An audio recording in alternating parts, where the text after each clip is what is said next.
Bom dia, boa tarde ou boa noite, meus caros alunos da Escola Cassiano Ribeiro, da Prefeitura Municipal de Sapé. Aqui é mais uma vez o seu professor de História, Abraão Lincoln, dando continuidade ao ensino remoto emergencial em decorrência do Covid-19. Bem, meus alunos do nono ano dessa escola, hoje nós vamos falar da escravidão e resistência. A escravidão e resistência é um assunto extremamente importante e nós estamos dando continuidade nesta aula de hoje, falando especificamente dos castigos físicos que eram servidos para dar exemplo para outros escravos não se manifestarem com os seus comportamentos rebeldes.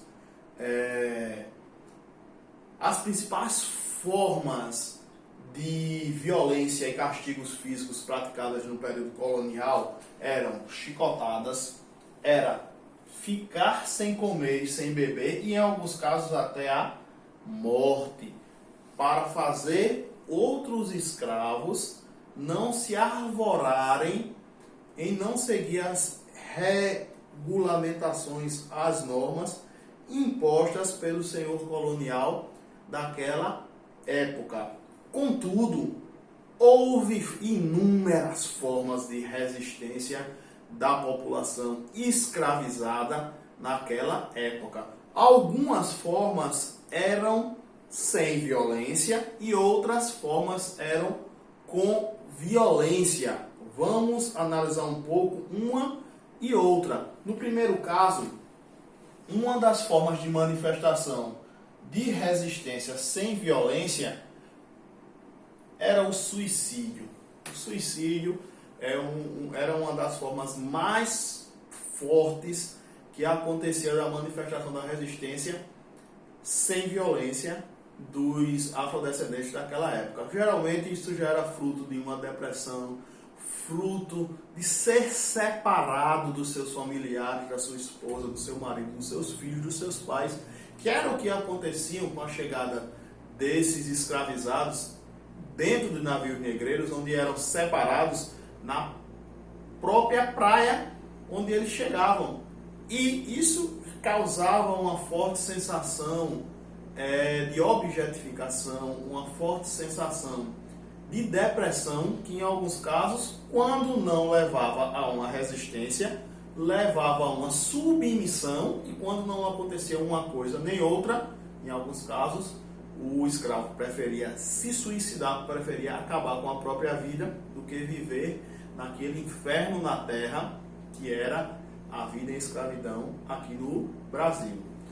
Outra forma era evitar ter filhos, para assim não perpetuar esse sofrimento para a próxima geração. Como bem vimos, foram 3 séculos, meu amigo. 3 séculos de exploração do homem pelo homem, com essa objetificação, transformando seres humanos em objetos, em ferramentas de trabalho.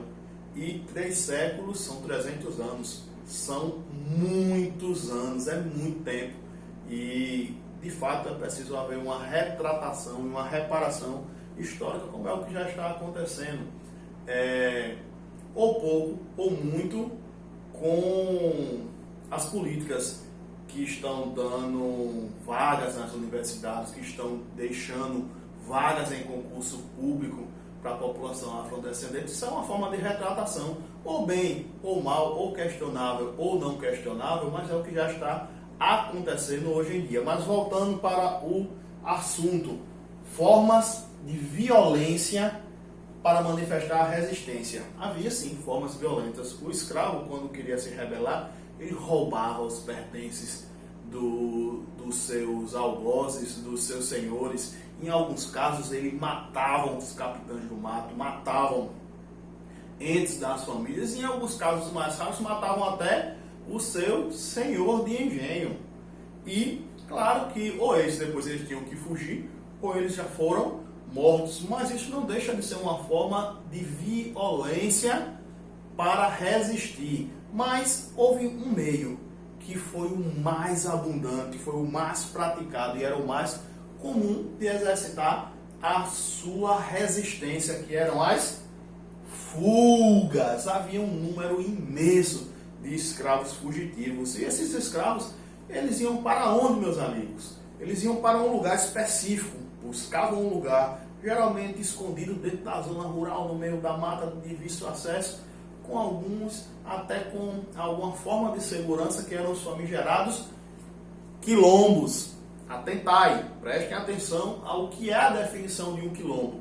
A definição de um quilombo é uma aldeia fortificada que era formada justamente por esses escravos fugitivos, por algumas pessoas até libertas que queriam ter uma vida mais livre, com menos impostos para pagar, sem medo do poderio militar e da imposição das vontades da colônia. E havia até alguns indígenas que viviam nesse contexto, dentro dos quilombos, dentro dessas aldeias fortificadas, que todos objetivavam uma coisa só: ter uma vida com mais liberdade. A palavra-chave para a vida no quilombo era a liberdade. Dentre esses quilombos, o mais famoso, e talvez até um dos maiores, e um dos que durou mais tempo, porque foram praticamente 100 anos que este quilombo ficou em pé, antes de tombar pela mão do Império. É o famigerado Quilombo dos Palmares, que era localizado em Alagoas durante o século XII. Como eu já falei anteriormente, ele durou praticamente 100 anos e cresceu muito, era um dos maiores quilombos, eram fortificados, mas como ele representava uma ameaça à dominação da colônia, as elites daquela época, junto com o Império, contratou um dos mais violentos e agressivos militares daquela época, o bandeirante Domingo J. Velho. Este senhor, ele, com seus mercenários e com um forte equipamento militar, enveredou-se contra o Quilombo dos Palmares e conseguiu destruí-lo, matando parcela significativa dos habitantes que viviam lá, dos que não conseguiram fugir. Aparentemente poupou apenas algumas mulheres e crianças e matou sobretudo o seu líder, que era Zumbi dos Palmares, que hoje é um dos símbolos da resistência negra, homenageado até no dia da